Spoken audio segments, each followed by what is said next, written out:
in my experience, and mainly because I came from a very segregated society in Saudi Arabia, it really does make a lot of women and a lot of men incapable of interacting with the opposite sex. They have no way of knowing what their intentions are. I mean, as an example, one of my friends, when she began working with me, and it was an unsegregated society, she thought that any man that was talking to her was hitting on her.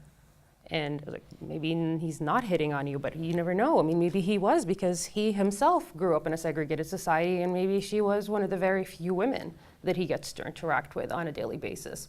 And it's not just that, it's also the concept of women are responsible because, you know, if you're not wearing modest clothing, if you're not wearing the hijab, if something happens to you, like you get sexually assaulted, or, you know, somebody catcalls you, or God forbid you get even raped, then it's your fault. It's one of the things that, you know, we hear here, especially in universities, and I remember in when they do the orientation, they give you some of the talks, and one of the things that, you know, you hear is that sometimes when a woman goes to an officer, or, and I'm not trying to like put anybody under the spotlight or anything like that, but I mean, sometimes if you go to somebody and tell them, like, you know, you were raped or you were sexually assaulted, one of the first things that they do is they look at you. What are you wearing?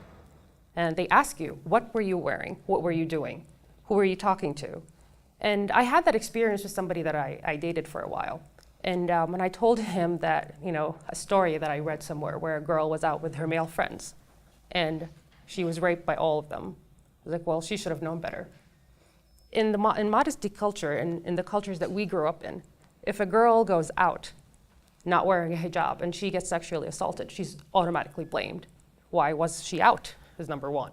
Why was she not wearing hijab? Or maybe her hijab was not worn the right way. And he thought, well, and that's not only that, especially in cultures in the Middle East, in Saudi Arabia, where they grow up thinking that, you know, men can do no wrong. We have a saying in Arabic, "Al-Rijal Shay al-Aba." I don't know how to say that in English.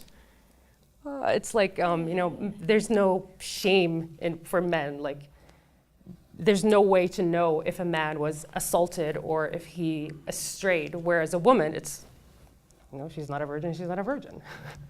It's the same thing, it's that. So, you know, men are pretty much blameless. And they also grow up with that notion. And so whenever they also, what's the word that I'm looking for?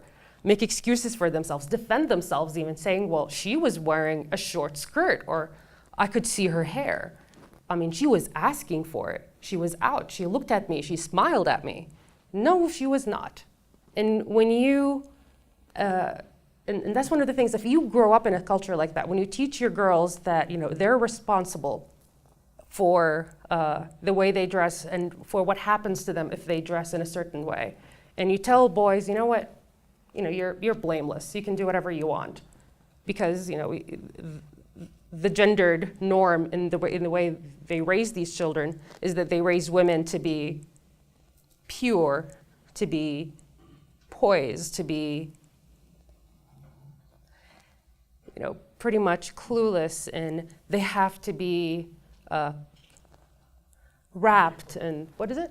Unequal. Yes, thank you. Unequal to their male counterparts, where males, you know, they can do whatever they want. You know, boys will be boys, this sort of thing.